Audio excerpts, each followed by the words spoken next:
¿Qué tal, familia? ¿Cómo le va? Muy buenas noches, bienvenidos. Un ratito en la tele hablamos de salud. Interesantísimo el planteo del programa de hoy, más allá de la relación que nos une y de poder reencontrarnos en el estudio de televisión, me parece que es una gran invitada. Pero primero saludamos al conductor de este dignísimo espacio. Hola, Omar Maresca, ¿Cómo doctor. le va, don Raúl? ¿Cómo anda? ¿Bien? Muy bien. Bueno, bienvenido. Está bien decir bien entre tanta adversidad a veces, ¿no? Bueno, bien en lo que respecta Sí, claro. a lo personal, a la salud y en otros aspectos. Luchando. Estamos todos en una situación muy complicada. El país está con tristeza, con depresión, angustiado. Bueno.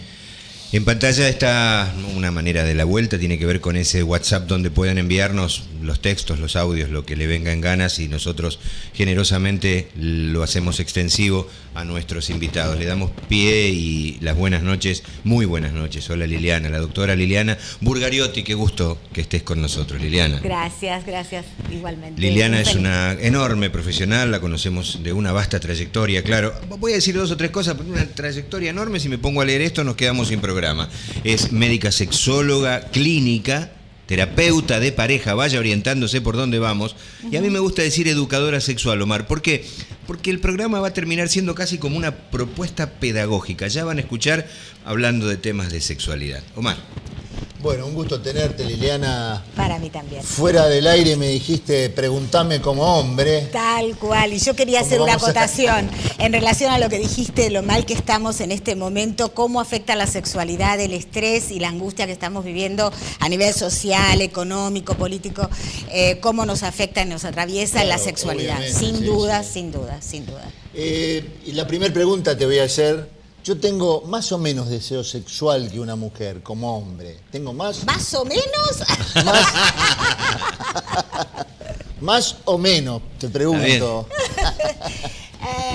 No, vos tendrás tu deseo a tu estilo, a tu forma y de acuerdo a tu historia, de acuerdo a tu género, de acuerdo a como vos puedas. Y la mujer que esté al lado tuyo tendrá su propio deseo sexual. No hay un condicionante absoluto que diga las mujeres una cosa, los varones otra. Sí es verdad que la cultura ha hecho que el deseo sexual en las mujeres sea o esté de alguna manera más lábil, como más vulnerable a determinadas cuestiones como la maternidad, el contexto familiar, digamos, montones de situaciones atraviesan mucho más a la mujer y claro, es mucho más sensible en términos del deseo. Diríamos que es de alguna manera más vulnerable, pero está muy vinculado, muy vinculado a la cultura en la cual estamos. Claro, obviamente. Con respecto al tema de la relación sexual, en mi caso, voy a decir porque estamos hablando de mi caso, ¿la penetración es lo más importante en la relación sexual? No, al contrario. Mira, vos sabés, Omar, que en nuestra cultura, cuando yo le pregunto a mis pacientes cada cuánto tienen relaciones sexuales o cómo es una relación sexual, en lo que piensan y en lo primero que viene a la cabeza es un pene en una vagina, y no es así. Relación sexual es todo, es desde que empezamos, los besos, las caricias y todo lo que va ocurriendo en ese encuentro.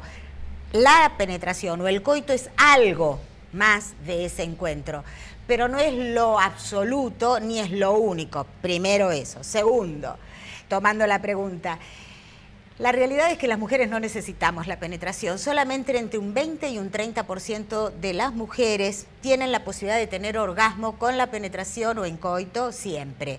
Es decir, la mayoría de las mujeres es mucho más fácil llegar al orgasmo con estímulos externos, sobre el clítoris claramente, que es la zona genital con más sensibilidad, porque tiene el mismo desarrollo embriológico que el pene. O sea, cuando estamos en la vida fetal intrauterina dentro de la panza, hasta la 8ª semana, el mismo grupito de células es indiferenciado, no se sabe si ese grupo de células va a dar origen a un pene o si va a dar origen a un clítoris. Con lo cual, el pene y el clítoris tienen el mismo desarrollo embrionario y diríamos que la misma estructura histológica. De ahí es que si el pene es lo más sensible eróticamente en el varón, el clítoris también en la mujer. No invalidemos tampoco el punto G que está en la vagina, pero claramente las mujeres necesitamos mucho más tiempo que los varones y mucho más tiempo fuera de lo que es la penetración para poder llegar a un alto nivel de excitación. Claro, porque la mujer tarda más tiempo en congestionar su vulva. Exactamente. Y en el momento que tiene su vulva con congestión, con mucha sangre, Sí. es donde más se excita y el hombre ahí baja su erección después de la penetración. Hay otros factores, ¿no? Mira qué lindo. Bueno, a ver, vamos a ir como explicando. La realidad es que cuando comemos, la sangre va al tubo digestivo. Cuando corremos, la sangre va del corazón a los músculos. Cuando vamos a tener un encuentro sexual y nos excitamos, la excitación que está en nuestra mente y cerebro hace como de GPS, indica dónde tiene que ir la sangre y va a los genitales. Lo primero que ocurre en un varón que se erecta y en una mujer que se lubrica. Después de la lubricación viene simultáneamente toda la congestión, que es lo que vos decías. Un varón está físicamente apto para tener un orgasmo cuando su pene está intensamente erecto, necesita un aporte de sangre de 70 a 100 centímetros cúbicos. En cambio, en relación a lo que vos decís, la mujer necesita mucho más porque tenemos toda la pelvis como para que vaya sangre y nos prepare como la plataforma, diríamos en términos de Master y Johnson, la plataforma orgásmica, es decir, toda esa plataforma física como para despegar al orgasmo. Desde ese lugar, las mujeres necesitamos 5 veces más tiempo que ustedes, fisiológicamente, para poder lograr o llegar a un orgasmo. Ahora, si todos esos estímulos van a ser con la penetración, lo encuentra al varón en una trampa, porque para el varón la penetración es un estímulo muy intenso, Claro. pero para la mujer no tanto. Entonces, Dijiste que el 20 o 30% de las mujeres... de las mujeres, esto es una estadística mundial, occidental, y que lo que dice es del 20 al 30% siempre, es decir, cada vez que tienen penetración pueden tener orgasmo. La mayoría de las mujeres pueden llegar al orgasmo ocasionalmente, pero queda claro que el estímulo más intenso o más facilitador del orgasmo es por fuera. Entonces, diríamos, como para pensar en los tiempos que se necesita dentro del juego sexual y no pensarlo solamente con la penetración, podemos decir, las mujeres necesitamos mucho más de lo que nos dicen, nos tocan, nos acarician, nos besan desde la periferia hacia la genitalidad. Para ustedes varones son mucho más visogenitales, está culturalmente estipulado y fomentado de que sean mucho más visuales y mucho más genitales, con lo cual para ustedes es mucho más fácil llegar a una penetración y mucho más fácil llegar a un orgasmo. O sea que lo que planteás es cuando yo baja mi erección después de la relación, yo me doy vuelta o no. Qué malo. No, pará, No. que te dije, yo ¿Qué? me doy vuelta o no. No escuchaste el no. El no, bueno. A ver. Y la mujer es donde más excitada estás, de donde yo me tengo que quedar. Ajá. Y para seguir la excitación y que ella termine también junto su excitación. ¡Qué trabajo el tuyo, madre mía! A ver si lo vamos pensando como más A ver, facilito. dale. Más facilito. A ver, que las mujeres necesitamos el antes y el después es verdad. Las mujeres necesitamos que durante el día nos digan, nos hagan, nos estimulen, nos hagan sentir que existimos para el otro, el antes. Y el después también, después del encuentro sexual, el mimo, la caricia, porque las hormonas que se ponen en juego en la mujer tienen más que ver con la oxitocina, que la oxitocina es la hormona del apego, del mimo, de la contención. De hecho, estamos biológicamente preparadas para la contención maternal, digamos. Los varones se desarrolla toda una química que es, en todos los machos de la naturaleza, mucho más expeditiva, mucho más del hacer y retirarse, porque el varón tiene que inseminar, entre comillas, en los humanos. En la naturaleza el varón tiene que ver la hembra, poder montar, inseminar y escapar rápidamente ante las situaciones de peligro. Entonces, toda la química que se pone en marcha en el varón hace que actúe rápidamente, pueda tener un orgasmo rápidamente, eyacular rápidamente y retirarse rápidamente. Entonces, toda la química que tiene que ver con la testosterona, con las catecolaminas, hace que el varón rápidamente pueda, después de tener un encuentro sexual, el que vos dijiste, después del encuentro, decir, estuvo bárbaro, vamos a comer pizza. Bien, ahora, el varón, cuando llega al orgasmo, cuando eyacula coincidentemente con el orgasmo, que es pasarla muy bien, luego de eso, y de acuerdo a la edad, su pene pierde la erección. Entonces, es mucho más, diría, mucho más redituable en el encuentro sexual y mucho más beneficioso que todo el esfuerzo del varón para poder llevar a que su compañera, si es heterosexual, se excite y lo disfrute intensamente, esté puesto antes de la penetración, para que le dé todo el tiempo a ese varón a sostenerse intensamente excitado sin desbordar, y que le vaya dando tiempo a esa mujer a que vaya excitándose, como para que la penetración los encuentre a los dos medianamente, intensamente excitados, medianamente equilibrado e intensamente excitados ambos. Desde ese lugar el varón va a poder jugar los tiempos que necesita la mujer como para que ambos, un poco antes, un poco después, puedan llegar al orgasmo. Lo que no vas a poder hacer es que después de tu orgasmo seguir intensamente excitado, porque es imposible, y por otro lado tu pene tampoco va a poder seguir intensamente erecto porque necesita estoy liberar. Con caricias y demás.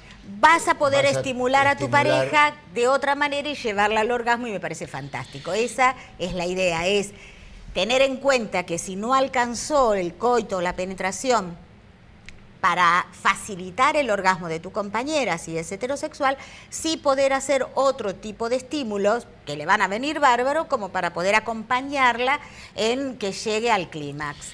Bueno, pero que no dependa del pene. Solo una pausa, un cortecito. Un corte. Es de una gran educación y un gran aprendizaje, ¿no? Por un lado, Liliana marcaba los tiempos de cada uno, y los tiempos nuestros tenemos otra educación, nos han formado como el macho, el que va adelante, es todo genital, lo miramos, ¿no? Claro. Es maravilloso. Bueno, la seguimos, me parece que vale la pena la visita, lo anticipaba yo. Hagamos una pausa y retomamos. Si perdió el programa, está en YouTube, lo puede volver a ver. Estamos en Somos Norte, ahí está la señal, y estamos en Flow, en el número 517, es la aplicación. Ya volvemos. Dale. Muy bien, no voy a quitarle tiempo, vamos de lleno al segundo bloque. Es la doctora Liliana Burgariotti, es médica sexóloga clínica, terapeuta de pareja, educadora sexual, me gusta eso, y estamos hablando de nuestro sexo, algo tan bello, prohibido en mucho tiempo, oculto todavía para muchos, y hoy por suerte con un tiempo de una gran apertura. Omar. Sí, realmente muy interesante, aparte realmente como formo parte de esto y soy el que hace las preguntas a título personal. Totalmente. Les voy a hacer una pregunta. ¿Me han fingido alguna vez un orgasmo? Ay, ¿vos crees que no? Quédate con la ilusión. ¿Quién no? ¿Quién no ha padecido un orgasmo? orgasmo? A título personal. Las mujeres lo hacemos muy bien, muy bien. ¿Vos sabés por qué fingen las mujeres? Claramente las mujeres fingimos para, de alguna manera, no desilusionar al compañero. En el caso de una heterosexualidad, insisto. Las mujeres fingimos para hacerle creer a este hombre que lo que está haciendo lo está haciendo muy bien, porque lo que nos han enseñado de alguna manera es también hacer sentir importante al hombre que tenemos al lado. Entonces, para muchos varones, saber que lo que están haciendo no alcanza para un orgasmo es muy descalificador, una pena, porque no tendría que ser así. Y muchas mujeres... Se interpreta así. Y muchas mujeres... para no desilusionar al varón, para no hacerlo sentir que lo que está haciendo no está bien, o para no sentirse ellas descalificadas en términos de, uy, yo no sirvo para esto, yo no alcanzo, yo no puedo, fingen. Cuando una mujer finge, y es al orden del día y a cualquier edad, y hoy, cuando una mujer finge, pierde la oportunidad de tener un orgasmo. Porque mientras está dedicada a fingir, ya dio por descartado la posibilidad de excitarse. Ah, mirá vos, qué interesante. Y esa es la pena, porque a veces cuando se instala esto, ni siquiera busca su propio orgasmo. Y la realidad, mujeres, es que si quieren tener un orgasmo, lo tienen que buscar ustedes. No hay que dejarlo en manos de las parejas, sea homo, hetero, quien fuere. El orgasmo lo vamos a tener cuando nosotras lo busquemos. Y esto que nos quede claro. Así que liberemos al otro. Nuestros compañeros harán lo que pueden, el resto lo tenemos que hacer nosotras. Eso es interesante, claro, porque sí. En realidad después se genera como una sistemática de fingir el orgasmo y se siente displacer ella. Seguro, mucha frustración. Cuando tenemos dificultades en el encuentro sexual nos genera mucha frustración. a cada uno y en la pareja. Y esto, cuando la frustración es intensa, se instala una disfunción sexual. Para hablar de disfunción sexual tenemos que plantear que tiene que haber angustia. Y hay a veces angustia de más, angustia por no saber, por no estar enterado, por no hablar, por no comunicar lo que nos pasa, por no animarnos, por sentir, uy, si le digo qué va a pensar de mí, si le digo va a creer que yo no puedo, o un varón. ¿Cuántos varones llegan al encuentro sexual sumamente preocupados por podré acabar, no llegaré, o podré penetrar, no podré penetrar, y terminan siendo caótico el encuentro cuando en realidad no tendría que ser así? El hecho de hablar, de comunicar la preocupación hace que nos liberemos, saquemos una mochila que nos perturba y podamos fluir de una manera mucho más saludable. ¿Es importante que tengamos el orgasmo al mismo tiempo? Ay, bueno, vos me dijiste lucha, ¡qué lucha! Eso, bien del varón. Es una lucha, insisto en esto, es una lucha. Cada tanto se puede hacer bingo y bárbaro, genial, pero el bingo no lo hacemos siempre, no lo sacamos siempre. Es un gran esfuerzo para el varón y para la mujer también. Ajá. Porque, insisto, si los tiempos son que un varón en menos de 3 minutos puede llegar al orgasmo y una mujer necesita entre 20 minutos y 40, entre 20 y 30, en realidad quintuplicamos los tiempos. Lo que planteaste de inicio. Por eso, entonces, que tarda más tiempo. Ahí está, manejar los tiempos y puede hacer que se acerque, que se arrime, pero lograr el orgasmo simultáneo se logra muchas veces con un gran entrenamiento, con mucho encuentro, con mucho saber de la pareja de uno y el otro, y puede llegar a ser. Pero en realidad es un mito, si lo ponemos como es la forma, y es un gran esfuerzo, y es una pena que sea un esfuerzo. Las películas americanas lo logran, ¿viste? Que la película se con parados así, y en 2 minutos. En todas las películas se logra, claro que sí, claro que sí. Hay una película que también lo lograba comiendo, hablando de esto, cuando Sally conoció a Harry o algo así, sí. Que ella le muestra a él como estaban comiendo una hamburguesa y ella empezó a fingir un orgasmo maravilloso. Estaba todo el mundo. Y toda la gente pidiendo, y otros decían, yo quiero comer lo que está comiendo ella. Y sí, realmente. Estaba buenísimo. Bueno, ahora sí, otra pregunta que te quiero hacer es con respecto a la frigidez en las mujeres, el término. Sí, no existe. No existe. No. No, pero no existe, vos planteás, no obviamente existe. Como especialista, pero todavía se sigue hablando. Se sigue escuchando. Y lamentablemente. En realidad decirle a una mujer frígida es decirle no podés. Ajá. Y las mujeres vienen al consultorio diciendo yo soy frígida, yo no siento, yo no sirvo como mujer, mirá qué término descalificador, porque a veces no tienen tanto deseo, no es que no tienen deseo, o no tienen orgasmos tan intensos como creen que tendrían que tener. O sea, hay una gran confusión porque el término frigidez se ha utilizado históricamente como una gran descalificación hacia la capacidad sexual de la mujer, así como decirle impotente a un hombre. Claro. Es absolutamente descalificador y peyorativo. Ya lo estigmatizás y psicológicamente lo inhibís. Totalmente. Así también una mujer.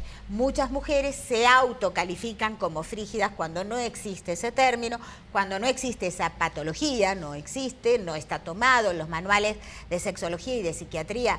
No aparece, ya desde que yo me formé en el 89, ya no se hablaba de culturalmente frigidez. se sigue hablando. Se sigue hablando porque es una manera de descalificar a la capacidad erótica sexual de una mujer. No solo por otras personas, sino a veces de autodescalificarse. Las mujeres podemos tener dificultades con el deseo, con el orgasmo, podemos tener dolor coital, tenemos distintas maneras, incluso en términos del deseo, distintas maneras de tener diferencias con el varón, y afortunadamente tenemos diferencias porque por eso somos mujeres. Claro. Tenemos un cuerpo diferente, una manera de sentir diferente y una cultura diferente. Pero digamos es tener derechos iguales, pero somos diferentes, afortunadamente somos diferentes. Los varones tienen otra estructura, otro cuerpo, otra cultura, otro género que instala en otros aprendizajes y harán distintas maneras de sentir y de gozar. Pero claramente la capacidad de gozar es absolutamente individual. Ahora, está atravesada por la cultura y la cultura en cada momento histórico. En mi generación nos decían a las mujeres, que es tu generación, no hay que tener relaciones, hay que llegar virgen al matrimonio. Era Sí. la postergación, poner la mano, dejarlo bien lejos, la postergación. La fuerza que había que hacer. La fuerza que había que hacer. Y realmente en los medios de comunicación estaba la censura, no se veía ni un beso, todo blanco y negro, no había sexo y tapaban los ojos, no te dejaban mirar. Hoy, a la orden del día, de la mañana y a la noche, los medios de comunicación nos invaden. Y nos invaden con estereotipos sexuales donde las mujeres que aparecen en los medios de comunicación son mujeres exuberantes que comercializan de alguna manera con el sexo, digamos, puesto el sexo a la orden del día, donde cuanto más sexual, cuanto más orgásmica, cuanto más grandilocuente en términos eróticos y sexuales, más está posicionada, ¿no? El poliamor, el tener mucho, todo lo mucho hace a que los nuevos estereotipos de sexualidad femenina cambien. Entonces las chicas de ahora y las adolescentes van al frente, desafían, chicanean, bueno, pero no nos dan herramientas para elegir cómo, cuándo y si queremos o no tener un hijo. De hecho, hay un 26% de embarazadas adolescentes. Sí. Entonces, esto es lo que tenemos que empezar a pensar y ahí está la educación sexual integral. Por eso, insisto, y soy pero defensora acérrima de la educación sexual integral porque les da herramientas para elegir cómo y cuándo y qué es lo mejor para cada uno. Con respecto al tema, bueno, en otro programa por ahí tratamos el tema de la educación sexual integral y todos estos puntos que hay tantos tabúes. Omar, lo que estamos haciendo es educación sexual. Claro. Esto es educación sexual. Exactamente. Con respecto al vaginismo, al dolor que dijiste en la pregunta anterior, ¿qué es lo que ocurre? Hoy hablamos de patologías del dolor, digamos, hay disfunciones por dolor. Las disfunciones por dolor o a veces hay disfunciones por miedo al dolor. Es decir, la penetración está instalada en nuestra cultura con muchos mitos, que duele, que sangra, que desgarra, ¿no? Hay como una cosa muy fuerte que depende de la cultura y que ha hecho que las mujeres postergaran.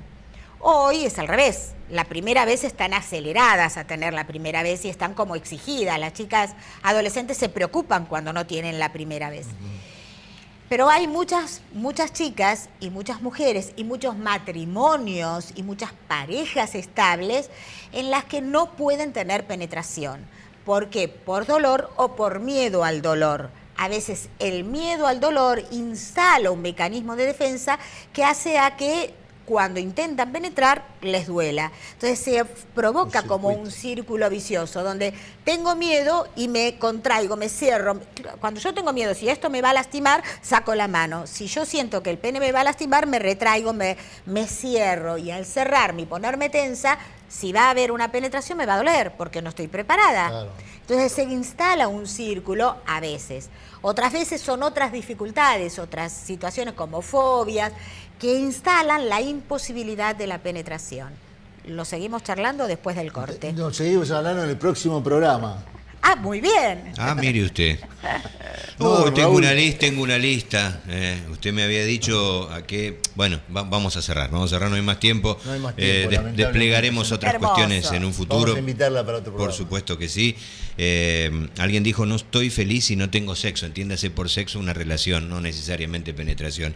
Y mucho de eso es real. Sea cual fuere Claro que tu sí. elección sexual, no hablamos de eso. Por suerte hoy las cosas están en una gran paridad y van hacia eso más. Liliana, en nombre del Así Colegio Médico de San Martín, el Distrito 4, te damos las gracias por venir a Médicos y Comunidad. Un enorme placer Gracias. reencontrarnos y Gracias. escucharte. Gracias. Omar, buena semana. Igualmente, Raúl. Familias son muy amables con adultez, temas que tienen que ver con nuestra felicidad.